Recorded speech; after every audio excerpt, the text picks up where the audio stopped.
পুলিশে কে খবর দিয়েছে বল? আমি কি জানি কে নিয়ে এসেছে। তুই কি আমার বন্ধু না শত্রু বলতো? তুই এভাবে পুলিশকে ডেকে এনে রবিনকে পুলিশের হাতে তুলে দিলি। তুই জানিস না আমি রবিনকে ভালোবাসি। তুই কেন করলি এই কাজটা? তুই শুধু শুধু রবিন আর আমার মধ্যে ঝামেলা সৃষ্টি করলি। কেন করলি সর্বনাশটা? আমি সর্বনাশ করেছি? আমি? তা নয় তো কে করেছে? তোকে বন্ধু ভেবে বিশ্বাস করাটা আমার সবথেকে বড় ভুল হয়েছে। ও আচ্ছা, কিন্তু তুই যখন আমাকে নিঃস্বার্থের মতো ব্যবহার করিস, কই আমি তো কিছু বললাম না। বাড়িতে কিছু হলে আমি, বাইরে কিছু হলে আমি, বিয়েটা করলি সেখানে তোর প্রবলেম সলভ করার জন্য আমাকেই পেলি। কই আমি তো কখন কিছু বললাম না। ও আচ্ছা, এখন আমার জন্য সবকিছু করা হয়ে গেছে। ভাই অনেক হয়েছে, তুই এখন থেকে তোর মতো থাক, আমি আমার মতো থাকবো। অনেক তো করেছিস আমার জন্য, যতটুকু করেছিস তার জন্য আমি তোর কাছে অনেক কৃতজ্ঞ। আমি তোকে কৃতজ্ঞ থাকার জন্য বলছি না, তুই কথাটা তুললি তাই তোকে বললাম। শোন, অনেক তো করেছিস আমার জন্য, পারলে আরেকটা কাজ করিস, আজকের পর থেকে আমার সামনে আর কখনো আসিস না। আমি তোর সামনে আসবো না? না আসবি না।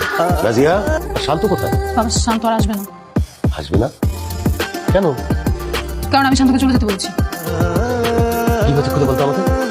বাবা তুমি তো সেই ছোটবেলা থেকে আমার সব ধরনের ভুল মাফ করে আসছো, এবার না হয় আরেকটা ভুল মাফ করে দিবে। ঝগড়া করছিস? না বাবা, ঝগড়া না সবার সাথে করা যায় না। ঝগড়া, মান অভিমান এগুলো করার জন্য না জীবনে বিশেষ কিছু মানুষের প্রয়োজন আছে। আমার তো তেমন কেউ নেই বাবা। আরে আমাকে খুলে বল সব কি হয়েছে।